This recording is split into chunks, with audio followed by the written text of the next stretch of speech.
Getting ready for Hurricane Sandy. Now is the time to prepare for Sandy's impacts. We are talking about some serious storm surge, very strong gusty winds, and prolonged power outages for as many as 50 million people. This is still a hurricane, and unfortunately, it's expected to impact a lot of people. In fact, a strong statement from our team of hurricane specialists: your preparations for Hurricane Sandy need to be complete by the end of the day tomorrow. I'm Kelly Cass. Thank you so much for joining us. We have more nonstop coverage of Hurricane Sandy. Here's the latest information we have for you now. Tropical storm force winds are still pounding coastal sections of North Carolina as well as southeastern Virginia. The National Weather Service predicts 20-foot waves will strike the southern shore of Long Island. And the Navy is using submarines to position sandbags in Connecticut. From an army of reporters out in the thick of it to a team of our experts here in the Global Forecast Center, we have team coverage that only the Weather Channel can bring you. We want to kick it off now with our hurricane specialist, Dr. Greg Postel, with Crystal Egger now in the Global Forecast Center. And guys, we're still waiting for that new advisory, but this thing is really looking monstrous on the satellite. I know. We were just talking about that, Kelly. We know we have an expanding wind field, and when you look at the storm from space, we are dealing with a monster of a storm, but also, still a hurricane at this time, and, which may change, doesn't matter. Don't take it any less serious, if you will, because this is a whole nother beast when it comes to tracking a tropical system. Yeah, that's right. I mean, we're dealing with sort of, the combination of this hurricane-like feature, or this hurricane, inside basically a nor'easter. So it's kind of hard to sort of say what it will do and how exactly it's going to impact everything, because we've never really we never dealt with something like this that is expected to move the way we think it will. Just give some perspective on this. There's where the center of circulation is. And Crystal, you were saying there's a hurricane in there, and there is. This area here is a cluster of thunderstorms right around where the low-level center is. And, looking at some of the model data earlier, it was very clear that this had a warm area in mid-levels that has been surrounded by cooler air. So there's a little warm spot right in there, not very far away from where the low-level center is, and that's where these thunderstorms are flaring up. And that is characteristic of this whole tropical, thing that we've been talking about there. That's part of the hurricane aspect of this. It's got a little localized warm bubble right in there. And surrounding it, though, we have an area, much larger area, of showers and thunderstorms that don't quite have that temperature structure with it. But still, these impacts are felt over very large areas. I think it's interesting, the center of that circulation, over 300 miles away from Savannah, Georgia, I think you said last time. And we're getting tropical storm force winds all the way up into Virginia already. Trees are coming down across parts of North Carolina. Yeah, let's look at some of these radar data returns that we've been getting here out of the Carolina here. This is Cape Hatteras, and this band of rain here has just set up shop. It's not moving, but notice there's a sharp cutoff too here. There's some drier air in the west, which is providing this sharp cutoff. But a lot of rain, a lot of gusty winds. In fact, you were just talking about some strong wind gusts. Here we have gusts to 43 miles per hour, Beaufort, North Carolina, and then gusting to 29 in Wilmington. Sustained now 49 miles per hour in this buoy with 19-foot waves just offshore there of Wilmington, North Carolina. So strong winds even extend up the coast. Norfolk, Virginia, sustained northeast at 30, gusts to 40 miles an hour. So these winds up in here, even in New York, are there. These are winds that are associated with Sandy. These aren't just your regular gentle northeast breezes. This is actually part of the wind now that's responding to Sandy. With the low pressures there off the Georgia coast, the winds are starting now to flow toward that and into that, and that's what we're seeing here. And the weather deteriorates quickly as we head through tomorrow night in the mid-Atlantic and northeast. So let's talk about some of the water rise forecasts, because this is on top of the rain that's going to fall. Absolutely. What we're looking at here is the water rise. Excuse me. Excuse me. We have the water rise forecast here. This area shaded in orange is so for people watching, this storm surge basically, right? It's everything. Okay. It's storm surge, it's the storm component plus the tides. The tides. So it includes everything. So this is the water rise above sea level effectively on the beach. beach. So if you were standing on the beach, this is a water rise of 3 to 5 feet that would come up to our necks, basically. So this is a lot of water coming in, and a lot of this water rise is with a north wind. Now, we have a northerly wind along the shore right now, and across Carolina, North Carolina, it is going to stay a north wind, or eventually maybe even a northwesterly wind. So this water rise, a large part of it will be on the south shore here of the islands, of the Outer Banks here, moving the sound water over that. So this is a very interesting setup, and a little bit less water rise here at Virginia Beach for now, but that will pick up later on. So we expect the water rise to get even higher as we move up the coast. But let's look at the wind forecast. There's no time on this graphic. This is just a wind forecast that we expect people to experience during the duration of the storm. This is through Tuesday. So areas shaded in purple here are likely to experience 30 to 50 mile per hour sustained winds with gusts to 75 miles per hour. And in the area surrounding that in the darker blue, 20 to 40 gusts to 50. So look at the impact, the scale of these very strong winds. There are going to be power outage over many states. Millions and millions of people without power, perhaps for days, maybe even longer.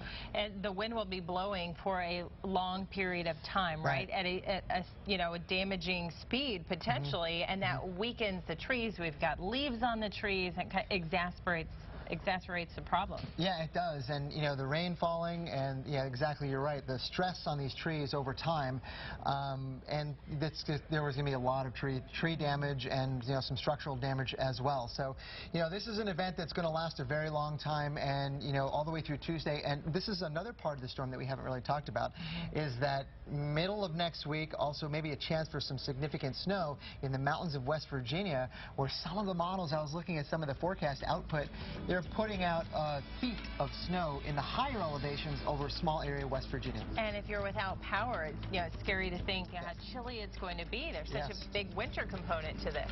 A lot more to come on the impacts. We'll have the latest advisory shortly. Stay with us. Welcome back to our coverage of Hurricane Sandy. We want to keep you weather ready ahead of the storm. We're talking about very strong, damaging winds, which could be quite dangerous, if not deadly. Meteorologist Reynolds Wolf has what you need to know. Unfortunately, this has become an all-too-familiar scene. High winds causing trees and power lines to fall on homes, cars, and many times, people. As damaging and deadly as these winds can be, there are simple things you can do to protect yourself and your family. First of all, when wind gusts escalate, stay inside an interior portion of the lower levels of your home, like a basement. Trees can be uprooted and crash through the roof and walls of your home without warning, causing tremendous damage.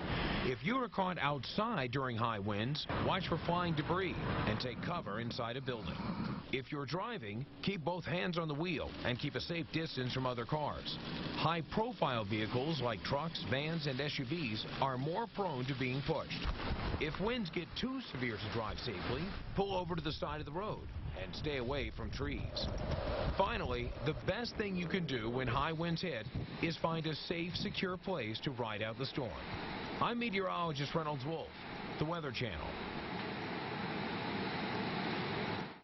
Could we see wind damage? We are talking about this whole area shaded in blue from the mid-Atlantic up New Jersey into New York. Also much of New England, we have high wind warnings because of Sandy that is expected to move toward the coastline as we head toward the start of next week.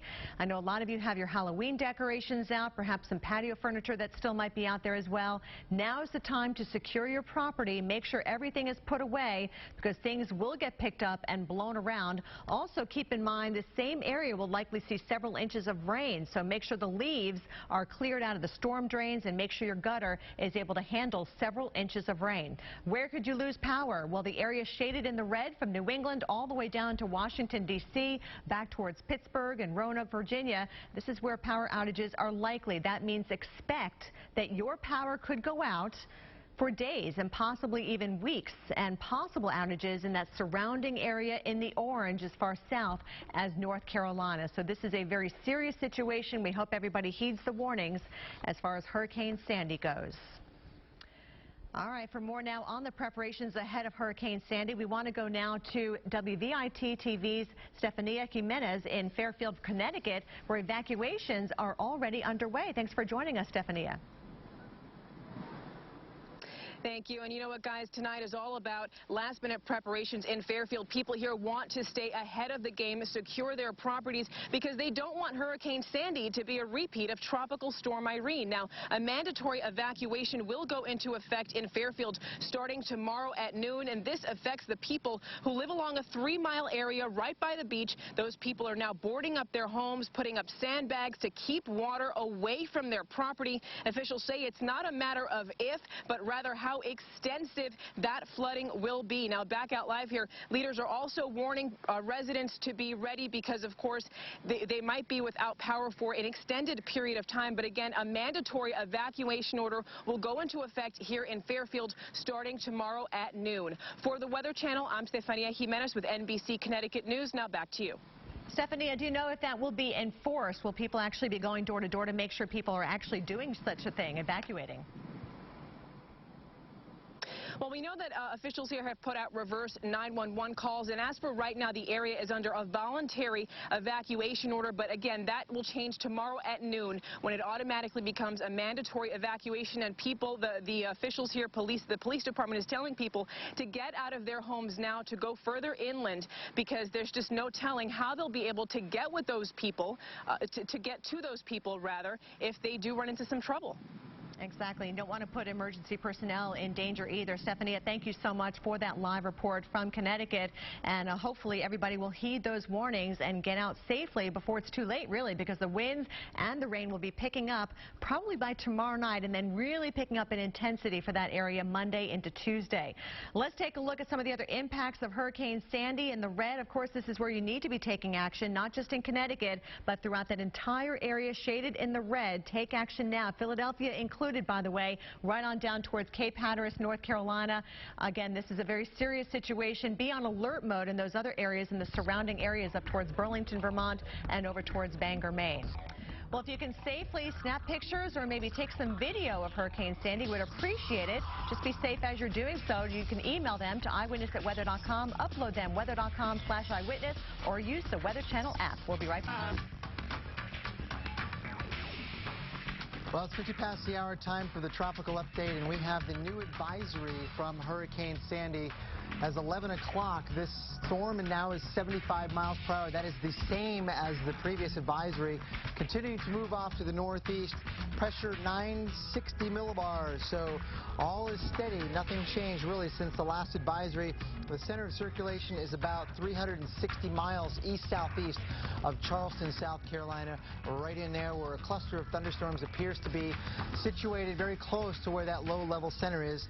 But yet, I was looking at some of the reconnaissance data and some of the wind products that were put together, and it looks like that the strongest winds are a little bit removed from the center. They're not tightly wrapped around where that low-level vortex is. It's a little bit displaced around the edges. But then much farther away, several hundred miles away, we still have some significant weather here on the Carolina coast. We have strong gusty winds. In fact, there were some wind gusts in the 40 to 50 mile per hour range in the last few hours. Wilmington, North Carolina, all the way up through Cape Hatteras, and even in Norfolk, Virginia, they've had wind gusts there over 40 miles per hour with a batch of rain showers parked itself really right over that region. So let's have a look at the cone now. What we've got here, this is as of 11 o'clock, 75 mile per hour storm moving toward the northeast. Again, a very steady as she goes track. The Hurricane Center has been right on with this, and they forecast it to move toward the north later on Sunday and Monday, and then moving it on shore very likely Monday evening or Monday night, late Monday evening. Somewhere inside this cone is where the center of the center of Sandy is likely to move on shore. We think somewhere probably the New Jersey coast right now. That's the most likely area.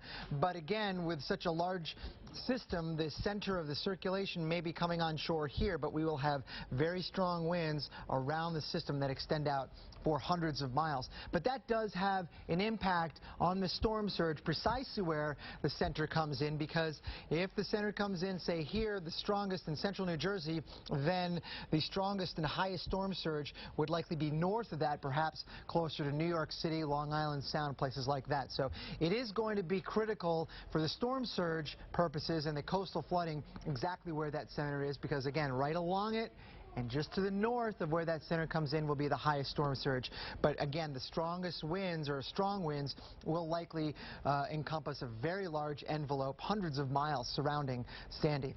Let's look at one of the forecast models that we were looking at earlier today. This will be updated in just a few minutes, we think. What we are looking at is the circulation center right about here, moving northeastward overnight tonight, and the areas shaded in green, and those are the rainfall associated with that. And this is where earlier today the models were converging on a solution for landfall or for the center of Sandy to move onshore, and that hasn't really changed much to thinking with the new model data that we've seen. All these lines, the fact that they're so tightly close together means that the winds are very strong and blowing almost parallel to those lines. So they're coming around like that on the north side and on the south side like that. So again, it is critical to know where exactly that center comes in to know where the highest storm surge will be. And this is going to have some very strong winds and likely large areas where trees could come down all the way from Maine down to the Carolinas with gusty winds lasting for days. So we will have an eye on this, obviously, and bring you further updates. So we'll send it back into the studio with Kelly.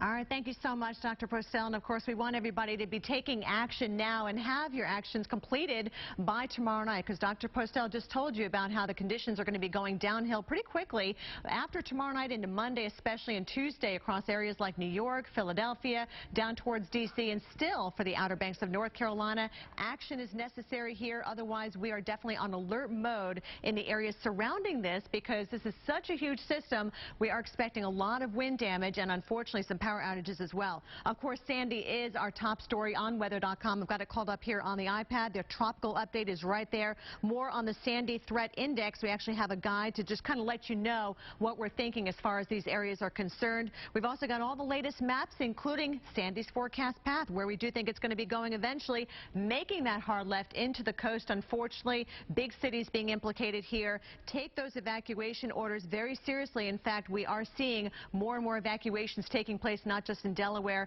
but eventually up towards New Jersey as well.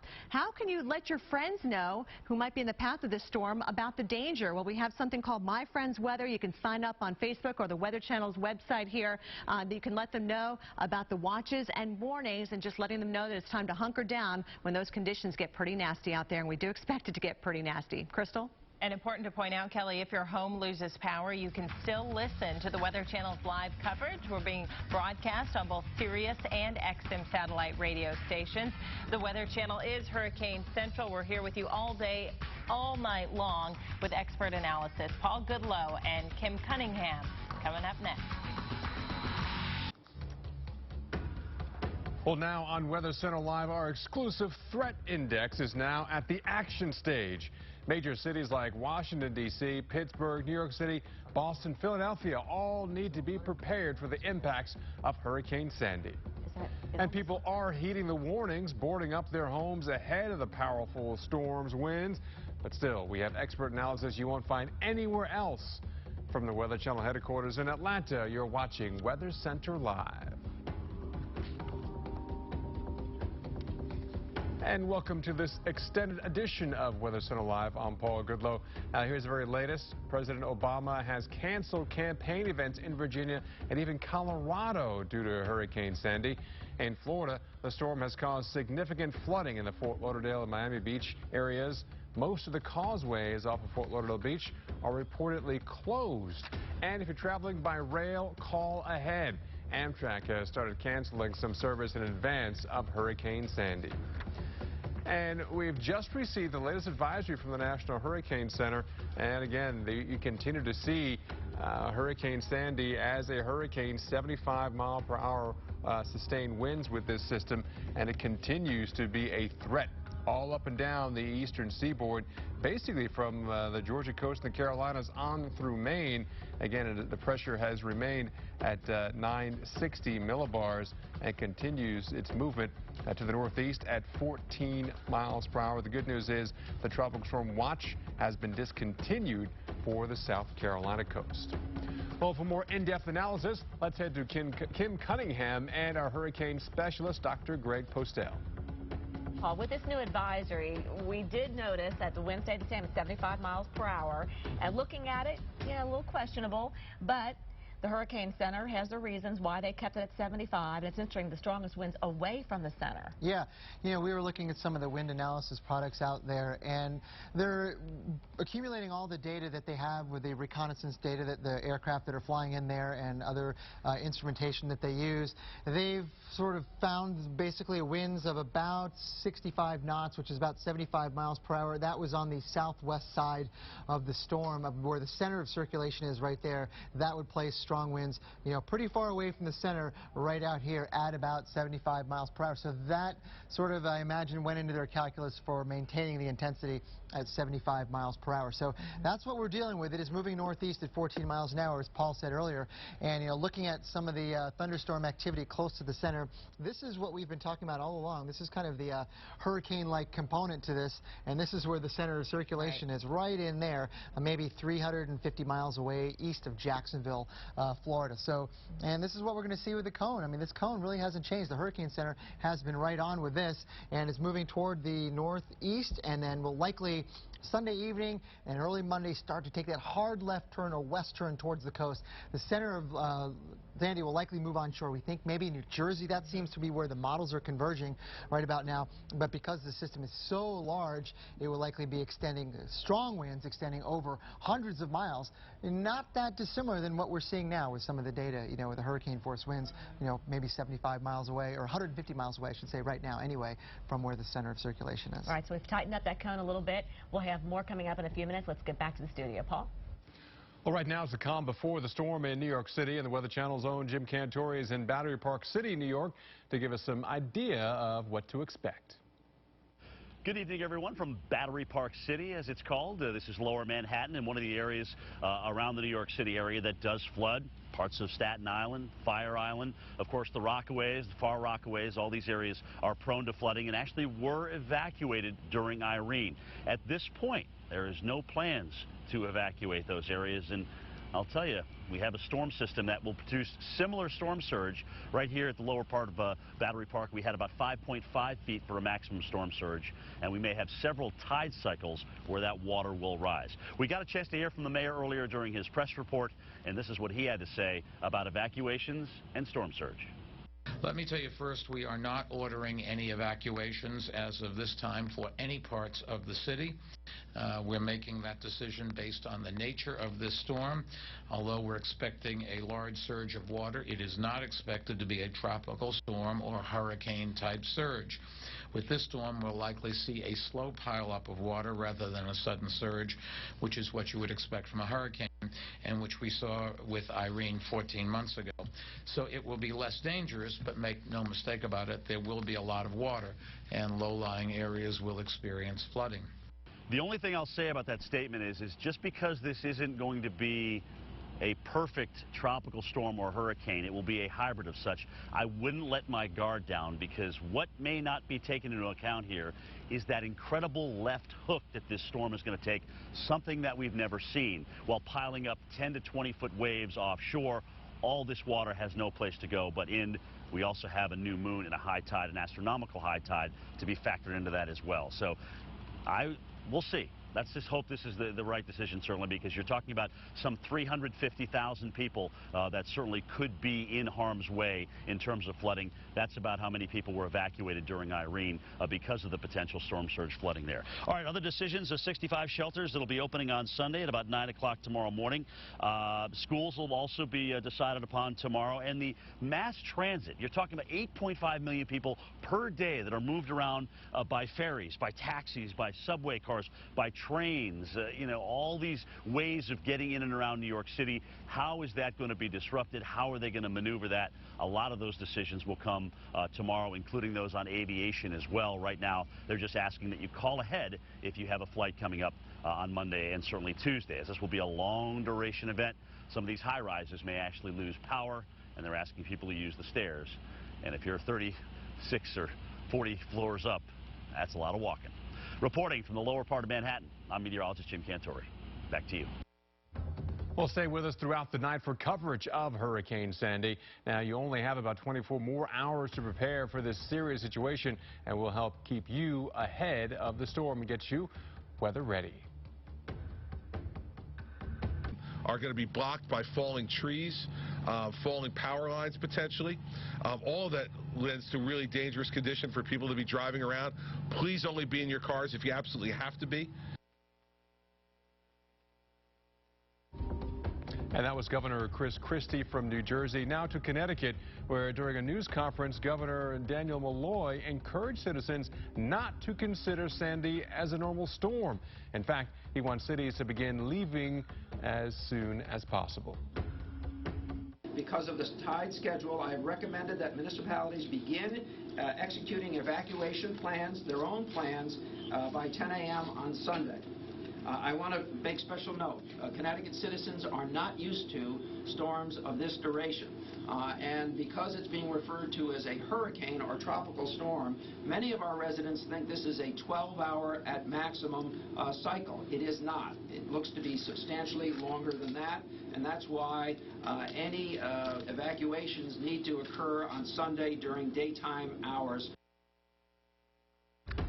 I want to keep you weather ready and ahead of the Hurricane Sandy now. Now, this storm will pack high winds across a widespread area, which can cause a serious situation for people up and down the area. In fact, let's get a report from Julie Martin, who spent the day on the Outer Banks of North Carolina.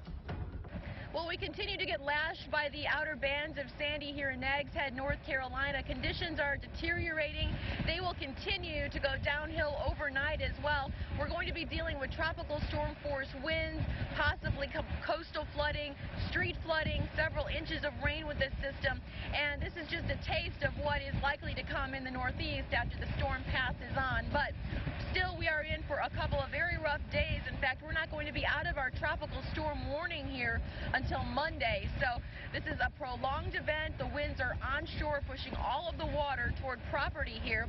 Most property owners, though, have not evacuated. There are no mandatory evacuations. They're staying in place and riding this out. And the suggestion of emergency managers here is make sure you have enough supplies, be prepared for power outages, and stay inside and off the roads. I'm meteorologist Julie Martin. Back to you guys. We have millions of people trying to get ready ahead of Sandy because of all the widespread impacts this can cause. In fact, meteorologist Reynolds Wolf has more on how you can stay prepared. Unfortunately, this has become an all too familiar scene. High winds causing trees and power lines to fall on homes, cars, and many times people. As damaging and deadly as these winds can be, there are simple things you can do to protect yourself and your family. First of all, when wind gusts escalate, stay inside an interior portion of the lower levels of your home, like a basement. Trees can be uprooted and crash through the roof and walls of your home without warning, causing tremendous damage. If you are caught outside during high winds, watch for flying debris and take cover inside a building. If you're driving, keep both hands on the wheel and keep a safe distance from other cars. High-profile vehicles like trucks, vans, and SUVs are more prone to being pushed. If winds get too severe to drive safely, pull over to the side of the road and stay away from trees. Finally, the best thing you can do when high winds hit is find a safe, secure place to ride out the storm. I'm meteorologist Reynolds Wolf, the Weather Channel. Well, let's talk about that high wind threat as Sandy approaches. We even have some wind alerts out there towards the Piedmont out there in North Carolina. Even the Boone area will see some very gusty winds. Not to mention across northeastern areas, North Carolina and coastal Virginia, northern Virginia as well, nation's capital, the Delmarva, all dealing with some strong winds as we head over the next couple of days. Yeah, this is not just a 1 or 2 hour event. This is a couple of day event. Perhaps the winds strong well through the middle of this coming week, as well as up and down the eastern seaboard through Jersey into New York City, even Connecticut, parts of upstate New York, Vermont, southern New Hampshire, even Boston, the Cape and the Islands should be prepared for some very strong gusty winds. I'm meteorologist Jen Carfagno, and we need your help here at the Weather Channel. We need your eyes and ears to help us show what Sandy looks like as it churns up the Atlantic seaboard and roars towards the northeastern U.S. If you can safely capture video or pictures, we'd love to share it on air. You can either upload it at weather.com/eyewitness. You can email it to us at eyewitness@weather.com, or just use the button on the Weather Channel app. Make sure you stay safe and stay tuned to the Weather Channel for continuing updates. And here is one of the videos that you, the viewer, sent in to us, the strong waves crashing in Virginia Beach. Back to Sandy, as there was a 7.7 magnitude earthquake that hit British Columbia in Canada. This is the area just north of Seattle on the northwest coastline here in the U.S. And a tsunami warning has been issued. We'll bring the very latest, but 7.7, that's a sizable earthquake to hit that area. And again, the entire west coast of the U.S. definitely needs to be on alert, and perhaps even the entire Pacific Rim. We'll keep you updated as we have more information into the Weather Channel. All right, now back to Sandy. Let's head back to Kim Cunningham and our hurricane specialist, Dr. Greg Postel, for the latest on this hurricane.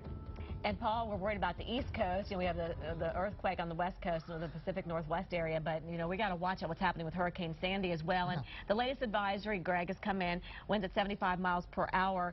Now, the strongest winds they found were not near the center, actually. But that's something we expect with the kind of transition we're seeing with this. Yeah, it is kind of all part of the whole idea that this is not just a tropical system, a hurricane-like feature with a lot of thunderstorms and heating right above where the low-level center is. This is a lot of these low pressures that we're seeing and these strong winds are associated with this system's interaction with the jet stream. And for complicated reasons, what that does is it spreads things out over a larger area. And so we're starting to see the impacts with Sandy spread out over the larger area. In fact, you know, we've been watching all day. There's been a lot of rain on the North Carolina coast. You know, we've seen gusty winds there, 40 to 50 miles per hour all day. And that's, you know, 350 miles away from where the center is. You know, that's kind of what the Hurricane Center has been telling in their advisories. They've been, you know, saying that the extent of the tropical storm force winds, you know, by the time this system gets up to the northeast, will extend outward, you know, as much as 300 miles in one direction. Right. So, you know, this is just part of the idea that this system is growing in size because of its complex interaction with the jet stream. And let's see what we've got here with the cone. This is the latest cone, Kim, and we were just talking about this. It is moving along as expected, right, toward the northeast, but then, you know, late Sunday night and early Monday morning is when it's going to start taking that left turn toward the coast. And as you can see, we narrowed down that cone. Yeah. So, you know, we feel very confident this is going to happen. And again, what you don't want to focus on, especially about the wind, is where it's going to make landfall. Surge is what we have to be worried about for that. That's exactly right. So we can look at the surge forecast. Let's go to the timing first really quickly here. This is on Sunday tomorrow. We expect the rain right now over the Carolinas to expand northeastward from there, maybe starting to include the Jersey Shore, Delaware Shore, coastal Maryland, maybe even Long Island as well. Winds increasing 25 to 40 miles per hour with beach erosion. So this is one of the messages that we've been talking about all day. Need to get your preparations done tomorrow before things get worse on Monday. But look at these conditions on Monday all over this area. Gusts to 75, coastal flooding. Oh man, that's over a very large area, and similar conditions on Tuesday. So with all that said, let's see if we can get right to that storm surge graphic. This is important. This is a storm surge that's expected, water rise, I should say, 4 to 8 feet. This is not only includes the storm surge, but it's also the tides. It's everything. It's the water rise. But look at this, 4 to 8 feet over a wide range. That's a very large and significant problem, especially, you know, if the center comes ashore here with the winds coming in just north of that, those numbers could even be higher. So this is something we have to pay very close attention to, exactly where that center comes ashore. Because you think about 8 feet, you're talking about a front door. I mean, the water rise is going to be up to somebody's front door. So that's why, you know, if the local authorities are asking you to evacuate or telling you to, you need to do that. You know, even if it doesn't happen, what's wrong with doing it, right? Exactly. And if it doesn't happen, then good for you. But we'll see that all the way up towards Montauk. It looks like 4 to 8 feet as well. Again, where it's offshore, especially where it makes landfall, there's offshore wind, especially maybe south of Ocean City, depending on where it makes landfall, it won't be as bad. That's right. I mean, if the center does come on shore right in here, there will be offshore winds, but that might cause some problems here along the Delmarva Peninsula and places like that. So. All right, good point. All right, thank you, Dr. Postel. We'll be back for a tropical update, or at the bottom of the hour, then tropical update. Back to you, Paul. All right, thanks, guys. Well, every state in the northeastern U.S. is bracing for the impact of Sandy. The state has decided for the first time ever, the state of New Jersey, where I'm in right now, for the first time ever to draw down its major North Jersey reservoirs. That report this morning from WNBC's Brian Thompson. This news left one homeowner relieved and hopeful. We have flooded about 5 times, and Irene was the worst, most devastating. And you keep having to do this over and over again. Yes, yes. new floors every like 8 months. David Posada lives near Pompton Lake in North Jersey. Pompton is one of several reservoirs Governor Chris Christie has ordered open. I think that dam came in 2005. We flooded once with Floyd in '99, and then after that dam came up, we were hit about once a year. So definitely everyone from this area thinks it has something to do with it. By lowering the reservoir, the hope is that will keep flooding from Sandy to a minimum. Residents are waiting and watching and hoping for the best. It's simple physics. A body at rest tends to stay at rest, while a body in the British Columbia coastline, a 7.7 magnitude earthquake, and there has been a tsunami warning issued as well. Let's kind of show you where this is, because British Columbia is the far western province of Canada. It's basically between Alaska and Seattle, and this actual earthquake, there it is where I'm circled. It's just off this island off the west coast of British Columbia. It's approximately 395 miles south-southeast of Juneau, Alaska, or the closest Canadian city would be Massett, Canada. It's about 86 miles south of there. And again, 7.7, that is a substantial earthquake. And again, we're talking about on the eastern shore of the Pacific Ocean. So there has been a large area, including Alaska, that has been issued a tsunami warning. So again, at this time of the evening, it's dark. If you live near the water, the best thing to do is to evacuate. Do not go watch the water. A sure sign of tsunami is that tide suddenly rolling back out, and the lowest tide you've seen in a while. That's because it's about to come back in. So definitely use caution anywhere along the Pacific Rim at this time. Well, welcome back to Weather Center Live. Thanks for staying with us tonight as we extend this edition of Weather Center Live to give you the latest on Hurricane Sandy. Now, here is the latest. The worst conditions from Sandy are expected to be throughout Sunday and for the next couple of days. But right now, Sunday, we're focused on the Outer Banks of North Carolina to the Tidewater of Virginia. States of emergencies have been declared in 5 states, plus the District of Columbia, and 2 NFL games stand to be impacted by this potentially historic storm, as the Miami Dolphins visit the New York Jets and the Atlanta Falcons will visit the Philadelphia Eagles. For more analysis, we go to Kim Cunningham and hurricane specialist Dr. Greg Postel. As you know, we're looking at the satellite image, and it's huge already. Already seeing a lot of the clouds all the way up the East Coast, Dr. Postel. Seeing the winds already tropical storm force anywhere from Virginia all the way down into Florida. Yeah, this is a very large storm, and it's got, interesting details inside that large envelope. We've got strong winds here a few hundred miles away from the center along the Carolina coast, winds gusting to 40 to 50 miles per hour, much like they did it on the Florida coast yesterday. And then, also some strong winds here, another band of winds that's maybe 150 miles south west of where the center is, which is right in here. So in here we have winds of maybe 60 to 70 miles per hour as well.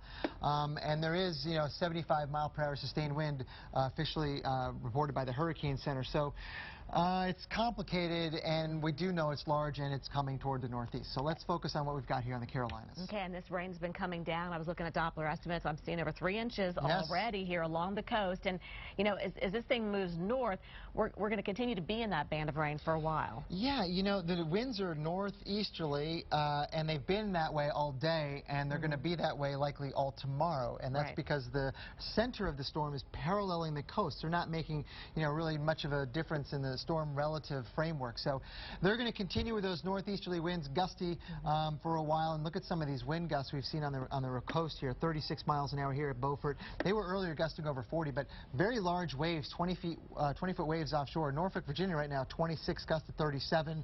And so windy conditions, these winds will be picking up over the next couple of days as Sandy continues to move off to north. Here's the latest advisory, 75 mile per hour storm moving northeast at 14, 360 miles east-southeast of Charleston.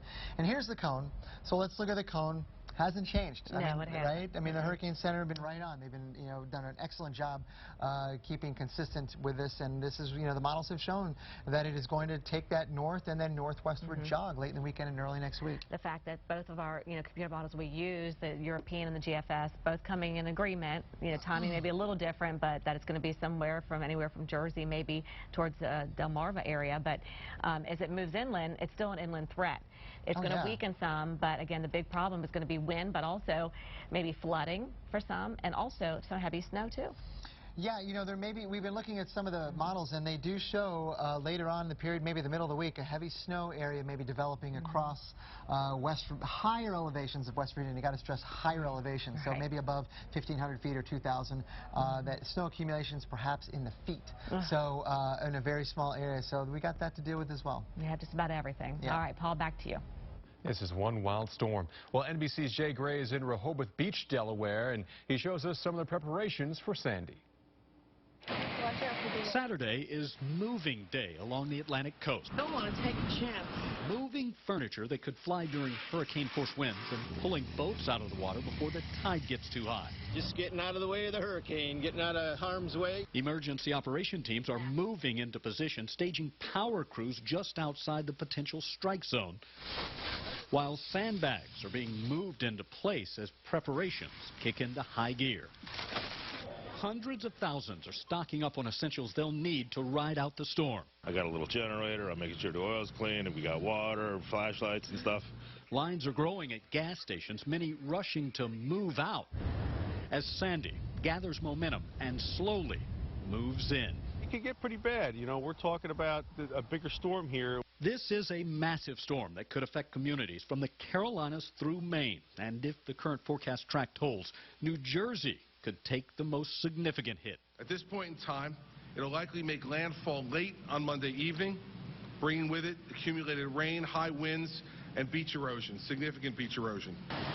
Crews are racing the storm to reinforce dunes along the Jersey shore. I'm very concerned that this is going to cause a lot of damage here. Concern that, like the storm, is growing. Well, the Weather Channel is Hurricane Central. We have a team of 7, that's right, 7 meteorologists along the East Coast watching Sandy, including Al Roker and Stephanie Abrams. You can join them for a special edition of Wake Up with Al, bright and early on your Sunday morning.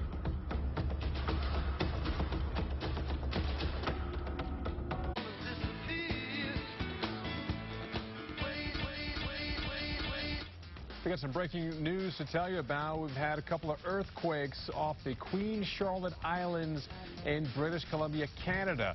And there's also been reports of an aftershock as well. Again, the first earthquake hit around 8:04 Pacific time, or a couple minutes after 11 on the East Coast tonight. And we also had a 5.8 aftershock hit that same area. Again, early reports for the 7.7. We'll have that graphic updated, but you can see Seattle is right there, just south of Interstate 5 on the bottom of your screen.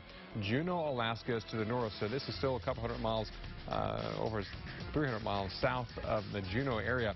But also, let me read you the tsunami warning which has been issued. I know we have a lot of viewers there in Alaska, and thanks for watching. I know you're concerned about a lot of family back here in the States, especially with this storm coming up. But a tsunami warning is now in effect, which includes the coastal areas of British Columbia and Alaska. From north tip of Vancouver Island in British Columbia to Cape Decision, Alaska. That's located 85 miles southeast of Sitka. So again, Sitka on down the coast, you are under a tsunami warning. That means a tsunami with significant and widespread inundation is imminent, expected, or occurring. Tsunamis are a series of waves potentially dangerous several hours after initial arrival time. So again, be on alert there south of Sitka, Alaska, and also along the British Columbia coast, although they typically don't get the Weather Channel. Well, for a look at preparations back here in the U.S. because of Sandy, let's head to Mike Seidel, who is in Point Pleasant Beach, New Jersey. As Hurricane Sandy steams north and turns into a hybrid monster, a massive windstorm, especially across inland areas out here on the beaches, they're concerned. Here on the Jersey Shore, it's going to be worse than it was with Irene. Remember, Irene moved by. We had some surge, then the winds went offshore. But this time around, the center of Sandy will go in south of here. That's going to pile the water up. It's going to be a long-duration surge event. There will be more damage. The high tides of concern are Monday morning, give or take 30 minutes, around 8 o'clock, and then again, dinner time around 7:30, 8 o'clock on Monday evening. Surge heights as much as 8 feet. Now remember, the high tides inland, like in Raritan Bay and those inland rivers and estuaries, will occur later. Also remember, the wave action gets superimposed on top of the surge. Now earlier on Saturday, the governor, Chris Christie of New Jersey, ordered mandatory evacuations for all these barrier islands at 4 p.m. Sunday. But then he rescinded the order for this area, and we talked earlier to the acting mayor. what that means. We will be doing mandatory evacuations for everywhere east of the tracks, which is the railroad track. It's 4 blocks east, and that will begin tomorrow and hopefully be completed by 4 p.m., as the governor had said. They'll be going door to door, and those who choose to stay will have to sign a release saying that they know that they were supposed to be evacuated. And as those mandatory evacuations take place on Sunday, the weather will go downhill. Rain moves in here certainly by early Sunday afternoon. Then the winds will start to pick up. We're expecting gusts by Sunday afternoon upwards of 30, maybe 35 miles an hour. Then Sunday night, Monday and Monday night, the worst of the weather. Winds could gust easily over 60, maybe 65 miles an hour. That's when we have the worst surge. And again, a lot of damage expected along these beaches here on the Jersey Shore. Back to you. All right, thanks, Mike. Now to New England. Here is NECN's Julie Lonchek.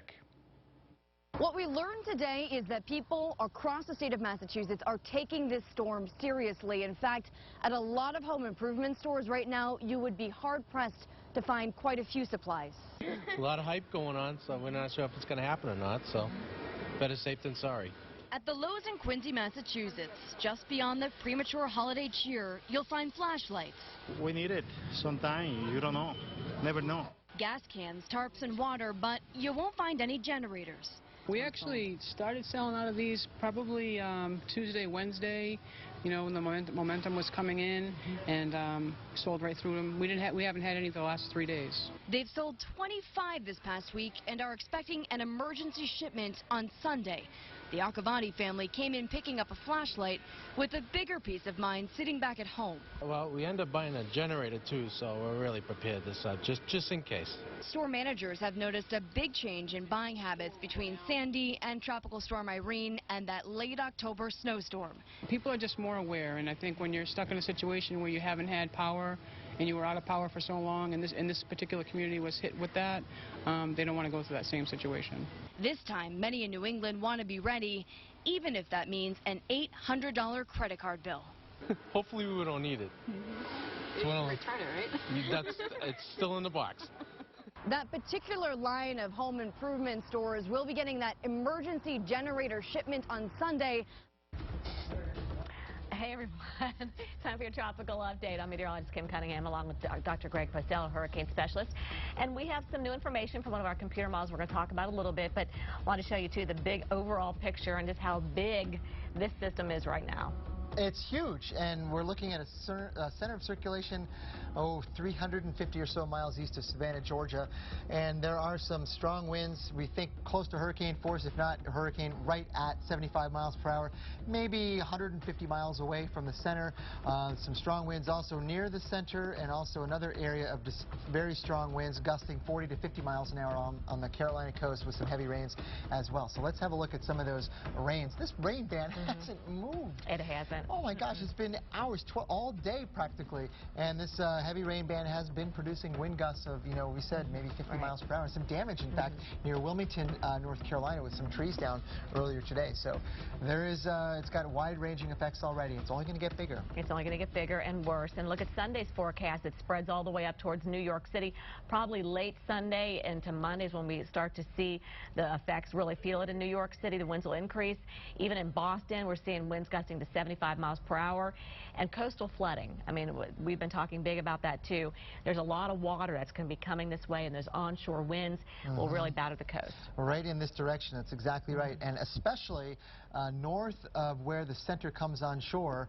And you know, we might as well just say right now, we just saw the latest model run and of the GFS, and that has the center coming on shore right at around, let's see, midnight perhaps on central New Jersey. So it's really, maybe it's a little bit slower compared to what its earlier runs have been, but not much.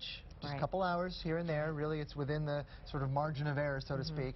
But the location is right spot on again, almost. I mean, central New Jersey seems to be the target. And as you were saying, you know, with all the water piling up, particularly on the northern side of where the center comes in, because it is such a huge counterclockwise circulation that we're going to be dealing with lots of winds gusting over 75 miles an hour, well away from the center. So let's look at what happens on Tuesday. Okay, Tuesday it even gets farther west, even to the Ohio Valley, and we're going to talk more detail about this heavy wet snow. And we're talking about temperatures in the 30s and 20s coming in with this thing, just drawing in a lot of cold air with it from Canada.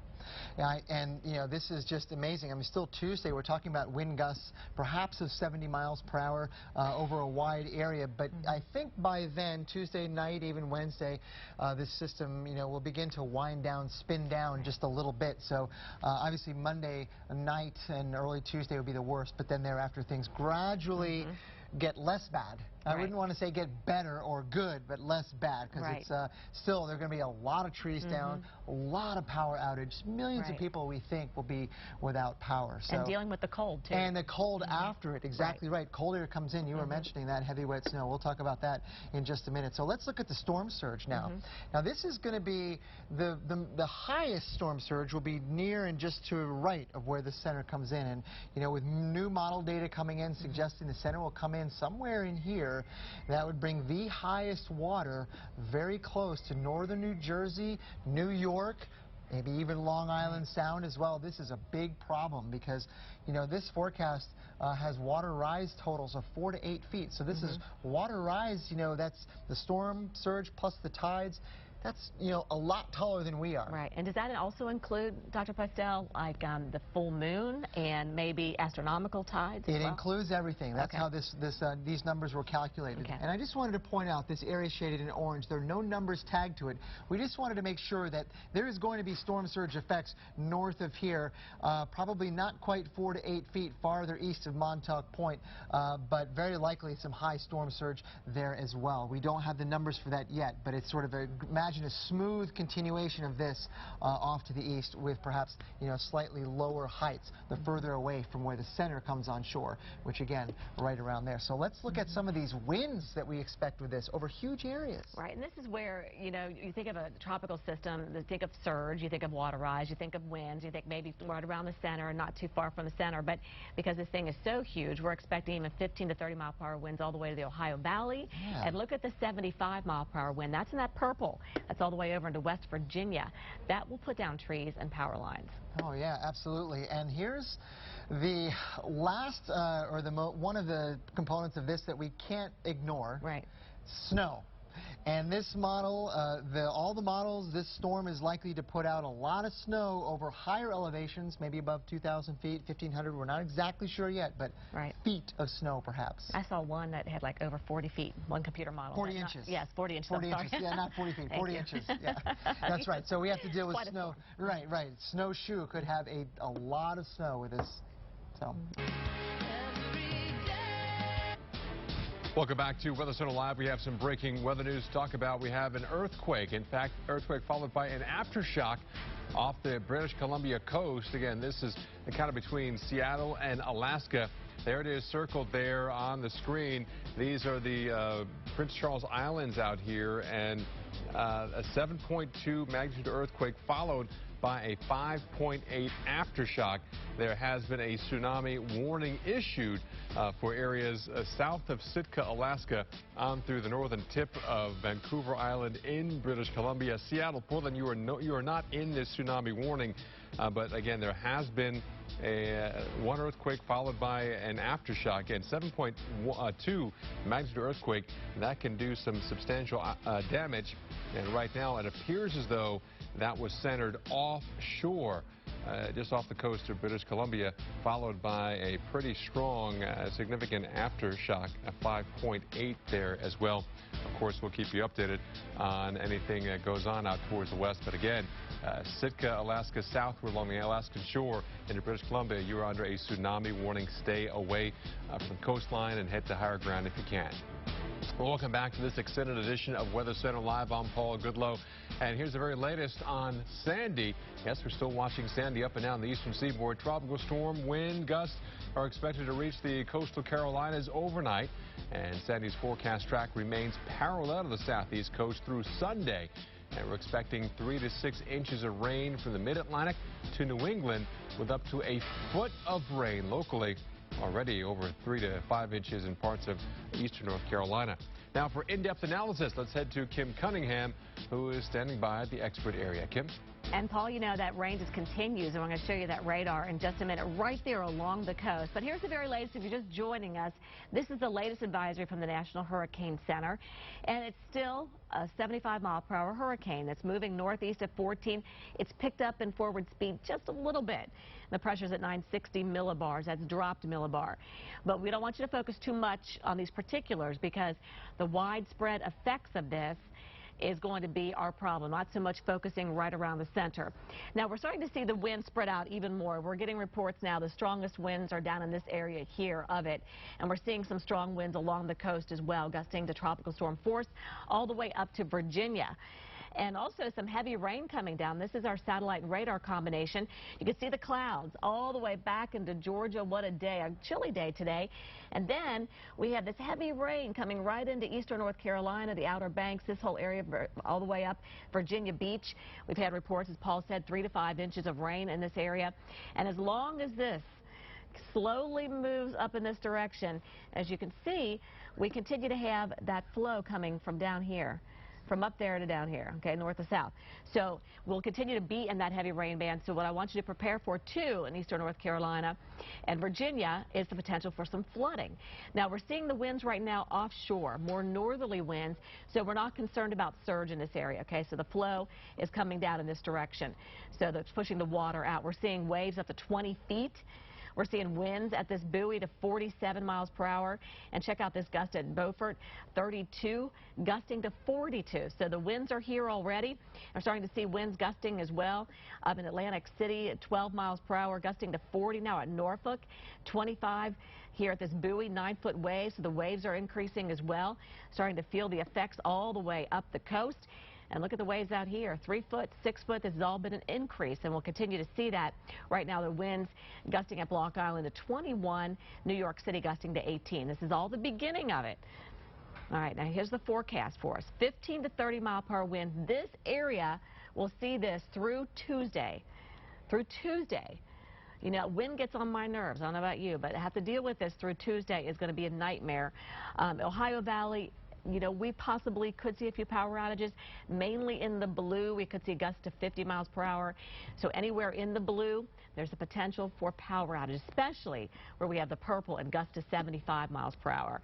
So power outages, just plan for it. If it doesn't happen, I'm happy for you, but at least you are prepared and ready.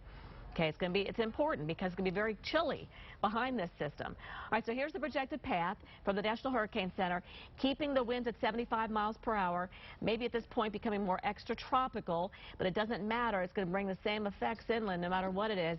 A lot of wind, a lot of rain, and a lot of flooding maybe for some of you, and even some heavy snow as well.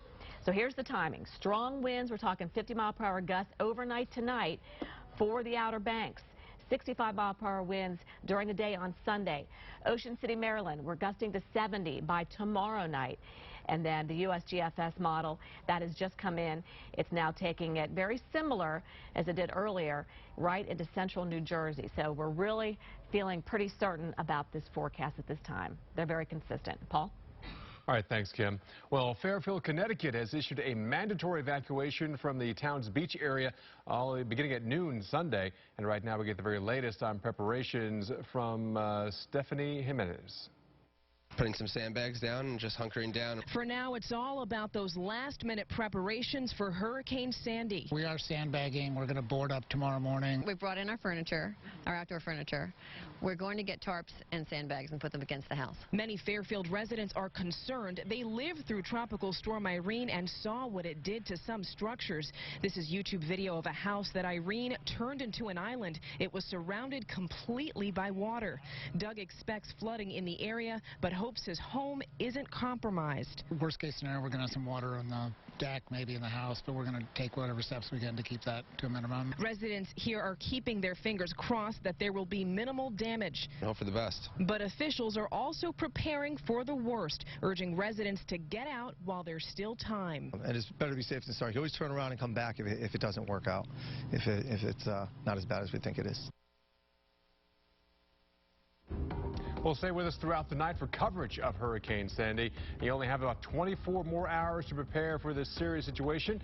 We'll keep you ahead of this storm and also let you know what's headed behind this system, including perhaps a couple of feet of snow in some areas. Well, people up and down the Atlantic coast are preparing for Sandy's arrival, and the local Red Cross chapters in many of those communities are as well. Now, those chapters, particularly in the Northeast, can't emphasize enough the need for preparations and help. With Sandy on its way to our region, it's very, very important that we make sure that we have the supplies on hand that we're going to need in order to help us to get through this situation. Make sure that you and your family have a kit so that you can sustain yourselves over the next few days when this disaster strikes. This storm is tremendous. It will affect tens of thousands of people. And the Red Cross is not a government agency. We are a nonprofit that relies on the generosity of folks just like you. So if you would consider going to our website, www.redcross.org, we deeply appreciate it. Another way to give is by texting. You can text the word Red Cross to the number 90999 to donate $10. Well, people in Nags Head, North Carolina are not sure what to make of this hurricane so far. Our Julie Martin is there and says there is some head scratching going on. Well, conditions continue to go downhill here in Nags Head, North Carolina, along the Outer Banks, and they are only going to get worse as the night goes on. In fact, we'll see some of the worst conditions overnight in through Sunday. Those will be tropical storm force strength winds, possibly some coastal flooding, power outages, and the like. In fact, we could see several inches of rain out of this event here in these low-lying areas as well. So Dare County officials are urging everyone at this point to stay inside. If you did not leave the area, make sure you ride the storm out with shelter. Do not get out on the roadways as they could easily flood during this event. Most people we've talked with here said, you know, they've seen these storms come and go. This one, though, a little bit different. In fact, one man who owns a home right here along the Atlantic Ocean told me he's just not so sure about this strange storm named Sandy, and he's not letting his guard down quite yet.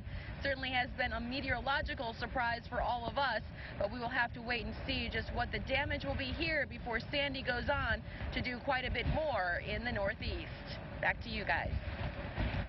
I want to keep you weather ready ahead of Sandy. Now, this storm will pack high winds across a widespread area, which can cause a serious situation for people that don't protect themselves. Reynolds Wolf has more. Unfortunately, this has become an all-too-familiar scene. High winds causing trees and power lines to fall on homes, cars, and many times, people. As damaging and deadly as these winds can be, there are simple things you can do to protect yourself and your family. First of all, when wind gusts escalate, stay inside an interior portion of the lower levels of your home, like a basement. Trees can be uprooted and crash through the roof and walls of your home without warning, causing tremendous damage. If you are caught outside during high winds, watch for flying debris and take cover inside a building. If you're driving, keep both hands on the wheel and keep a safe distance from other cars. High-profile vehicles like trucks, vans, and SUVs are more prone to being pushed. If winds get too severe to drive safely, pull over to the side of the road and stay away from trees. Finally, the best thing you can do when high winds hit is find a safe, secure place to ride out the storm. I'm meteorologist Reynolds Wolf, the Weather Channel. Well, take a look at this. This is the high wind alerts we have across the area. Again, from the Piedmont of North Carolina into coastal areas of Virginia, northern Virginia as well. And the high wind alerts continue across the Delmarva, D.C., up through Baltimore, all of eastern and central Pennsylvania, as well as the entire state of New Jersey. Then we talk about a good portion of eastern New York, northern New York, across New York City, Long Island, into all of Connecticut and Rhode Island, and also the entire state of Massachusetts, including Cape and the Islands, all of Vermont, and portions of southern New Hampshire also have a high wind alert. Well, new eyewitness video is coming in right now. I'm meteorologist Jen Carfagno, and we need your help here at the Weather Channel. We need your eyes and ears to help us show what Sandy looks like as it churns up the Atlantic seaboard and roars towards the northeastern U.S. If you can safely capture video or pictures, we'd love to share it on air. You can either upload it at weather.com/eyewitness. You can email it to us at eyewitness@weather.com, or just use the button on the Weather Channel app. Make sure you stay safe and stay tuned to the Weather Channel for continuing updates. And take a look at this video. It's from Bald Head Island, North Carolina, of the angry surf, all driven by Hurricane Sandy still churning in the Atlantic. We should not underestimate the impact of this storm, and we should not assume the predictions will be wrong. I know, I've lived here all my life too, and everyone's saying, crap, this isn't going to happen. You know, the weathermen always get it wrong, and we're just going to hang out and not really pay attention to this. Please don't. Okay, we have to be prepared for the worst here. I could be as cynical as any of you, but when the storm comes, if it's as bad as they're predicting it will be, you're going to wish you weren't as cynical as you might have otherwise been. So please, I'm not trying to be an alarmist here. I want everybody to be ready. I want your families to be safe, and I want us to be able to do our jobs the right way. That was Governor Chris Christie. Weatherman's always wrong? Who is he watching? Anyway, hey, every state in the northeastern U.S. is bracing for the impact of Hurricane Sandy and whatever it will become. Each has its own plan to deal with the potential for flooding and also the strong winds, and they're doing their best to prevent any damage that they can. Now, the state of New Jersey is taking unprecedented action. The state has decided for the first time ever, the state of New Jersey, where I'm in right now, for the first time ever to draw down its major North Jersey reservoirs. That report this morning from WNBC's Brian Thompson. This news left one homeowner relieved and hopeful. We have flooded about 5 times, and Irene was the worst, most devastating. And you keep having to do this over and over again? Yes, yes. New floors every, like, 8 months. David Posada lives near Pompton Lake in North Jersey. Pompton is one of several reservoirs Governor Chris Christie has ordered open. I think that dam came in 2005. We flooded once with Floyd in '99, and then after that dam came up, we were hit about once a year. So definitely everyone from this area thinks it has something to do with it. By lowering the reservoir, the hope is that will keep flooding from Sandy to a minimum. Residents are waiting and watching and hoping for the best. Well, let's take a look at Sandy right now. There it is, still 75-mile-per-hour hurricane moving to the northeast at 14 miles per hour. And take a look at this. These are the buoy reports. On the left, you see the winds, and on the right, you see the waves. So he's still talking about waves close to 30 feet offshore, driven by winds well in that tropical storm force. Now, that's offshore. Let's take a look at this. Plenty of rain coming onshore. Some of east North Carolina picked up 2 to 3 inches of rain. That's still coming down here at quite a clip. But also, look at the gusty sustained winds here. They're sustained onshore, on land, in that 20 to close to 30 mile per hour. And that's with Sandy still well offshore. So again, that wind will increase. And the concern now is a cold front pushing eastward will kind of capture some of the energy with Sandy. Sandy now is a hurricane, which is purely tropical. It's warm throughout. But you combine that with this mid-latitude storm that's coming through, providing some cold air. That creates a hybrid. So you take the cold air combined with this storm that's pushing across much of the country with the heat from this hurricane. Well, again, talk about clash of the air masses. This will create what we're talking about, kind of a superstorm, and that is going to eventually come back on shore. Right now, again, the front will keep pushing Sandy offshore to the northeast. Then on Sunday, it feels a big blocking high out in the Atlantic. That will push it back towards the U.S., making landfall sometime between Monday and Tuesday nights, potentially right on the Jersey shore. And it will have some of the surge and some of the wave effects of a hurricane combined with the widespread wind, rain, even snow of a mid-latitude storm here. It continues to slowly move across the northeast. Now, again, let's talk about the surge with Sandy, with the persistent onshore flow of the winds pushing the waves there. We have a huge flood threat. Again, it first hits the Outer Banks as we head throughout the night into tomorrow with 3 to 5 foot rise of the waves here across the area. But then once Sandy passes you by, you have, unfortunately, sound surge as well. So both sides of the Outer Banks will get hit, once on Sunday, then once again on the backside on Monday. So with a storm as big as Sandy, storm surge, definitely a huge concern across many areas. And some of the biggest news today, the New Jersey Barrier Islands and Atlantic City casinos are under a mandatory evacuation. Mike Lowry has more.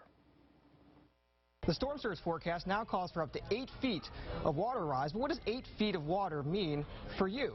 Well, on a typical day along the shore, we'd expect to see 2 low tides and 2 high tides. But in the case of Sandy, it'll be moving on shore during a full moon. What the full moon means is that the high tides will be even higher than normal. As the storm moves on shore, it will push with it this storm surge, which will result in a total water rise of up to 8 feet, which would have the potential of submerging a first-floor home. And if you're standing anywhere along the shore, that's 8 feet of water above your toes. So enough to completely submerge an average adult male. Significant impacts across a very wide area.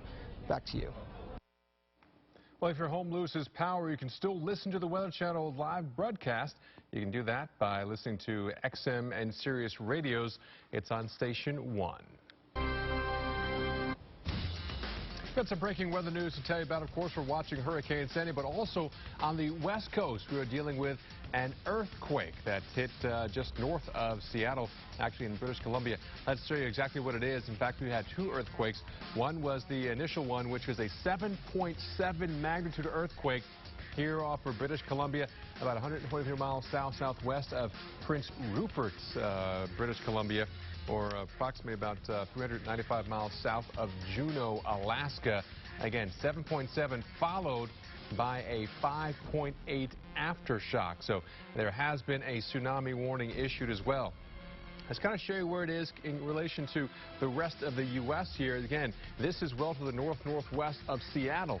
See Seattle seeing some rain showers tonight, and then the island north of that is Vancouver Island. And then you see the other islands. That's the those are the Queen Charlotte Islands. I want to kind of zoom into there because the concern is there has been a tsunami warning issued for all of the British Columbia coastline from the northern tip of Vancouver Island, British Columbia, to Cape Decision, Alaska, which is located 85 miles southeast of Sitka. Back, I'm going to zoom on in, and again, you can see where Sitka, Alaska is. Just 85 miles south of there is Cape Decision.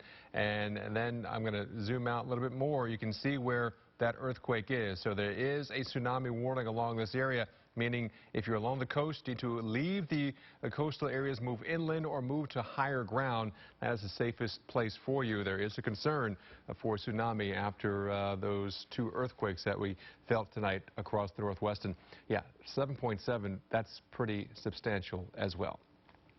Well, welcome back to Weather Center Live. I'm Paul Gillo. Thanks for staying with us for this extended edition of Weather Center Live as we cover both the earthquake out in the west as well as Hurricane Sandy threatening the entire East Coast. Now, here's the very latest on Sandy.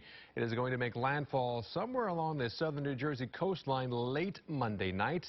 And 50,000 people along the coast of Delaware now face mandatory evacuations. And the Coast Guard is now restricting access to ports in Virginia and the eastern shore of Maryland. For more analysis on Sandy and where it's going and even the effects, let's head to Kim Cunningham. Now, on where we're seeing some of that heavy rain, I think we're going to go ahead and look at the forecast in a second. But what's happening right now with this hurricane, rain and wind is coming down and very heavily here in eastern North Carolina and eastern Virginia right now. So there's flooding concerns. We're getting reports of some streets being flooded. We're seeing reports of maybe 1 to even 3 to 4 inches of rainfall. And it's all out ahead of it pretty far. I mean, we're talking a couple 100 miles. We're seeing some of those rain bands coming in, and they're not moving that far to the west. They're basically staying right along the coast. If you're in Raleigh, we've escaped the heavy rain. Anything over in Atlanta, just a lot of cloud cover. It has not been rain. It's mainly right along the coast. Now, the center is way over here. Of course, the radar doesn't reach out that far, but there's some thunderstorms just around that center, just to the west of it. Some of the strongest winds Air Force hurricane hunters found were actually to the southwest of the center, and that's not that unusual as we start to see that transition into more of an extratropical system. Still more of a nor'easter type system. Still a hurricane in there, though. The National Hurricane Center still is saying that it still has characteristics around the center as a hurricane, but farther away from it's more like a nor'easter. So there's that combo. All right, so there's that heavy rain. Hatteras all the way to Wilmington. It's here around the Outer Banks. We're concerned about maybe some overwash. We've been seeing some Doppler estimates, pretty impressive, coming in where you see the yellows. We're talking about maybe 3 inches of rain. We've had some actual reports of 1 to 2 inches of rainfall from observation sites. So flooding a concern here in eastern North Carolina. Some areas, check this out. We're talking 5 to 10 inches, so it's not over yet. As we go up the coast, 2 to 3 in D.C., Dover 3 to 5, and heading up here into Philadelphia, 2 to 3 inches, New York 1 to 2. This is through Monday p.m. Okay, we're going to see more of it after that time period. But even the rain reaching all the way to Pittsburgh and State College. So hundreds of miles will be affected by this tropical system / nor'easter. All right, wind and wave action, it's out there too. We're seeing the winds mainly offshore, so surge not an issue here. But we'll start to see surge being an issue from this point on, okay, all the way up towards New York City, because as the system tracks over here, let's say, we're going to get the flow in like this eventually. Right now, though, it is offshore. For the most part, not a problem, maybe except for the west side. Here, the Chesapeake and also Delaware Bay, maybe as that water gets pushed up in this direction initially, then it'll switch around. All right, so looking further north, winds out of the northwest or northeast in New York City, gusts to 18. We're starting to feel the effects of this, and we're going to see that by Sunday morning. We're talking about winds Norfolk all the way up into maybe Maryland, seeing tropical storm force winds. New York City, probably midnight-ish to 3 a.m., tropical storm force winds, and Boston looks like by Monday morning when you wake up, it'll be windy out there, and that's just the beginning. We'll have more on this coming up. Tropical update 10 till the hour. Paul? All right, thanks, Kim. Well, Hurricane Sandy is shutting down Atlantic City and the casinos as well. Now, this will be the second time a storm has shut down the city in a little over a year. WCAU's Julia Bagg has more. It's actually pretty quiet out here on the boardwalk now for a Saturday night Halloween weekend. It's usually pretty packed here in Atlantic City. The casinos, though, are still open, even though here's something you don't normally see, boards up on the doors. Now, the casinos are still operating inside, people still gambling as usual, but the governor has ordered a mandatory evacuation for 4 o'clock tomorrow afternoon. Now, that is not only for the casinos, it's also for the entire Atlantic City, this whole island. Everyone is being asked to leave. Now, tomorrow at noon, there will be 85 buses on hand to help residents and tourists get off the island, get to a safe place or one of the shelters here. Now, the people who live here, even though this evacuation is mandatory, police are telling me they can't force them out of their homes. The trouble is, if they choose to stay, then emergency responders may not be able to reach them if they need help. Reporting on the boardwalk at Atlantic City, we'll send it back to you in the studio.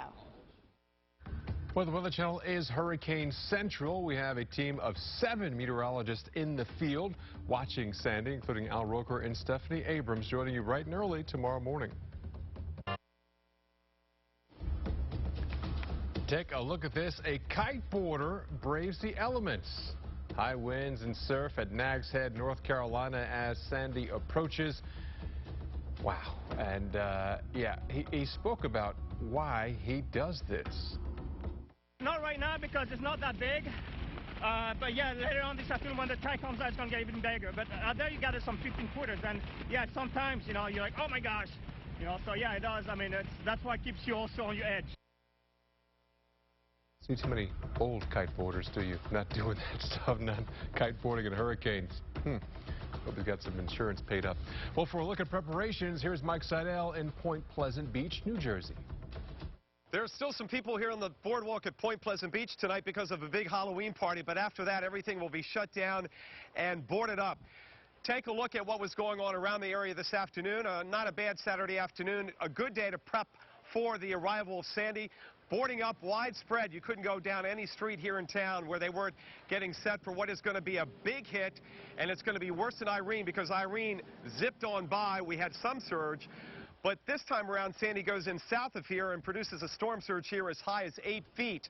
It's going to be a long duration event, and there is going to be certainly more storm surge damage. From the governor today, mandatory evacuations for all barrier islands. Wants those completed by 4 p.m. Sunday. Now here, he returned this area to home rule, so anywhere east of the tracks, there's a mandatory evacuation for Point Pleasant and Point Pleasant Beach. And then as far as New Jersey transportation is concerned, he set in motion the wheels to shut down all New Jersey transit, rail, light rail, and buses at some point. Again, that hasn't been called for yet, but he's putting the wheels in motion. That's not unprecedented. He did that last year, and it was shut down for 36 hours during Irene. Again, the worst of the weather moves in here beginning late tomorrow and tomorrow night, and then it's going to be a wild and dangerous ride Monday into Tuesday. Back to you.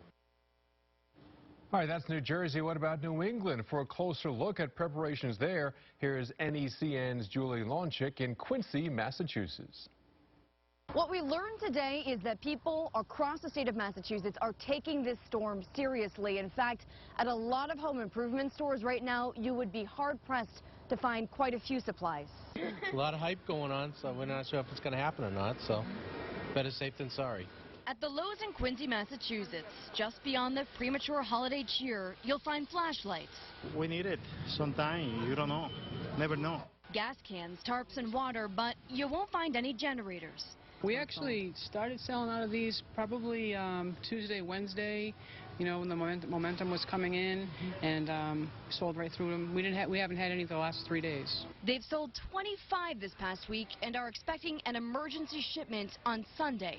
The Acavati family came in picking up a flashlight with a bigger peace of mind sitting back at home. Well, we end up buying a generator too, so we're really prepared this side, just in case. Store managers have noticed a big change in buying habits between Sandy and Tropical Storm Irene and that late October snowstorm.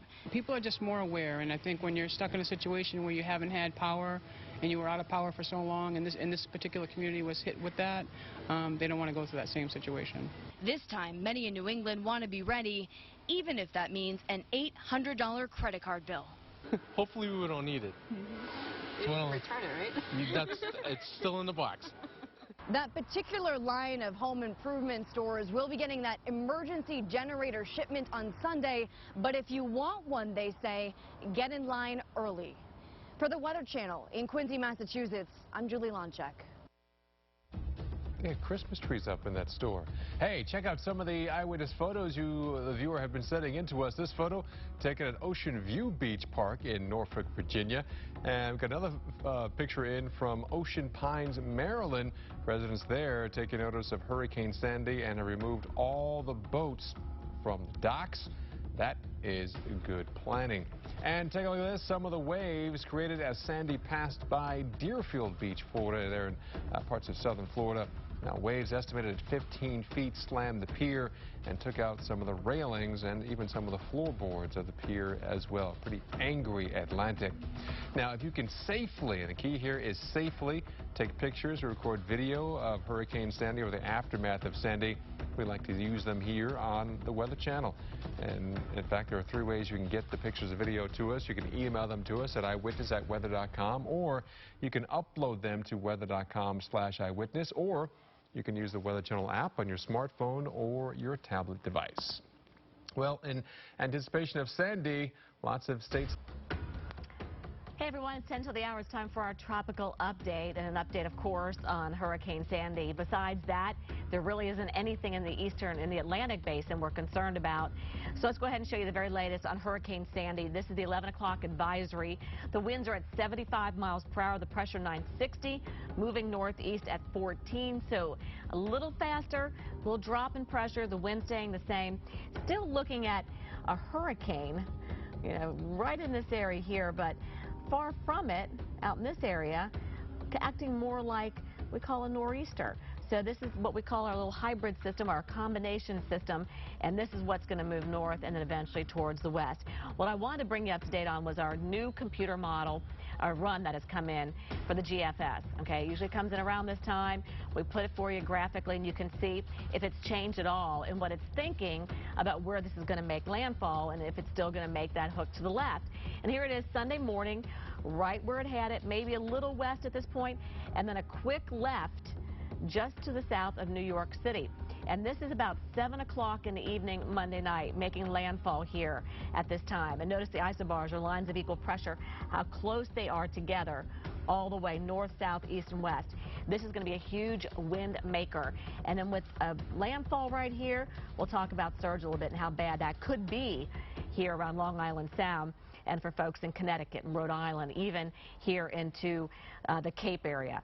So this is the GFS model. It also has the low coming in as a 947 millibar low. That seems low, considering some of the records we have seen in this area. We're talking 960. And the problem with this, that I could tell by looking at this computer model, is that it's actually deepening as it's making landfall. It's getting stronger as it hits the coast. And this is an area where 961 has been our record low in New York City. Will it be a 947, 948 low? Maybe more in the 950s. It doesn't matter. The fact this thing will be strengthening and deepening is going to be a major problem for the Northeast. It's going to get stronger as it gets closer to land. All right, so here's the track, and if it takes that southern track, that is going to be a major problem for northern New Jersey, for Long Island Sound, because remember, the flow is like this, okay? And we talk about this all the time, that onshore flow pushing all that water up right into Long Island Sound and right here towards the Battery. So coastal damage, this is where we're going to have the highest water rise, and actually the computer models are mostly indicating a southern track, meaning it making landfall south of New York City and not north of there. So this we're expecting 1 to 3 feet water rise all the way up for the Carolinas. Surge is not going to be an issue, or water rise not an issue for the Carolinas that much. It's really going to be farther north where we're going to see the major issues. 4 to 8 feet. And of course, remember, this is coming in at a full moon and also at high tide in some cases. All right, so that's one problem. The other problem, the heavy rain we've been seeing in eastern North Carolina. Doppler estimates have been up to 3 inches. Now here's the latest as far as the cone, our projected path. 75-mile-per-hour hurricane again, taking on some of the characteristics of more like a nor'easter. And we'll see this coming in probably Monday night, possibly into Tuesday morning. You know, right through this area here. Let me get a different thing, the arrow right here. So right in this area here.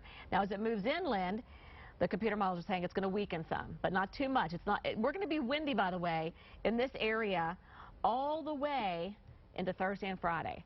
So the winds are going to be with us for a long, long time. Here's the center by Wednesday evening up here near Lake Ontario, and still very windy. So 35-mile-per-hour winds extend all the way Wednesday, and still breezy even into Thursday and Friday into this area. So there are high wind alerts for the region, including Boston, including New York City, including Altoona, including Bradford as well.